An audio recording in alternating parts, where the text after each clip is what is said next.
Well, thank you for having the opportunity to introduce ourselves. If we want to realize alternative energy, we can only succeed when we build an underlying alternative economy. Putting a new roof on an old house where energy is leaking away doesn't make any sense. Energy is the most important part of our global economy, a part that drives most of our actions. Energy renewed promotes a new waste to energy system, waste to age. Waste to age eats food waste, carton, sludge, agri-waste, and even all plastics. It converts any organic material within a closed gasifier into useful products, such as hydrogen, captured carbon dioxide, biochar, ashes for building materials.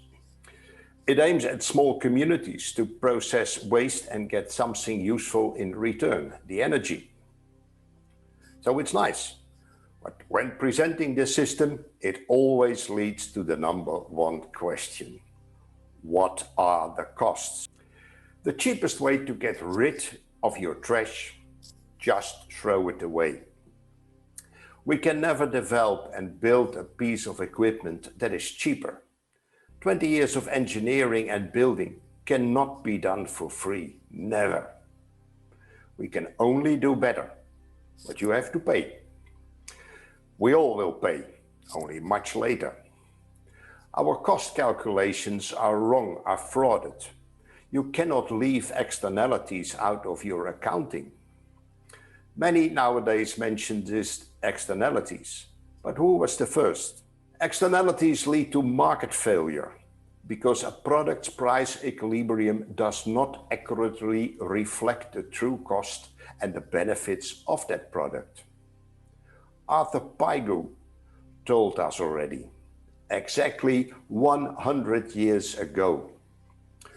We definitely need to do things different. Use other ways of production, other ways of doing our accounting, a new and circular way of thinking and producing. Decentralized production of many things, energy, water, food, industrial products, all to be based on another method of producing, on another method of accounting. Decentralized production will turn a commodity into a product or into a service. Not gigafactories, but microfactories. The development of a car is a big undertaking, not the production. That can be done locally in smaller factories. It will be easier to deliver energy for a smaller building. Parts and materials can be sourced from nearby. And the delivery of the car to the new owner is quicker and easier. Or the new owner collects it himself, just like his pizza. Such a production method eliminates a long and polluting distribution line. Vegetables and fruits can even be produced in urban areas. Organic tomatoes or strawberries, freshly flown in from the other side of the world, are no way organic. Local production methods will create a more circular economy and will spread income more evenly across regions and over the globe.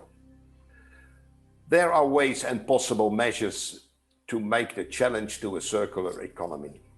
Create smaller production circles, involve people more directly, more efficient use of resources, produce food locally, eliminate poverty. How can we build this new circular economy?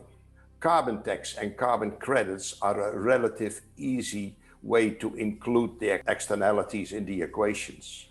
But greenhouse gases, pollution, material depletions are all real and are real costs that need to be shown in our financial figures. Without, we will never get a good cost comparison, as Arthur Pygou told us. Contrary to what many argue, it will not make products more expensive. It only shifts the costs. Air pollution generates health problems, so proceeds of carbon tax can be used for healthcare.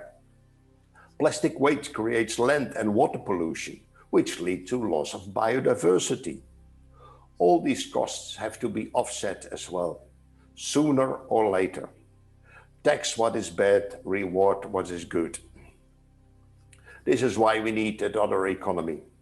When everything around us failed, we have failed. We have failed utterly.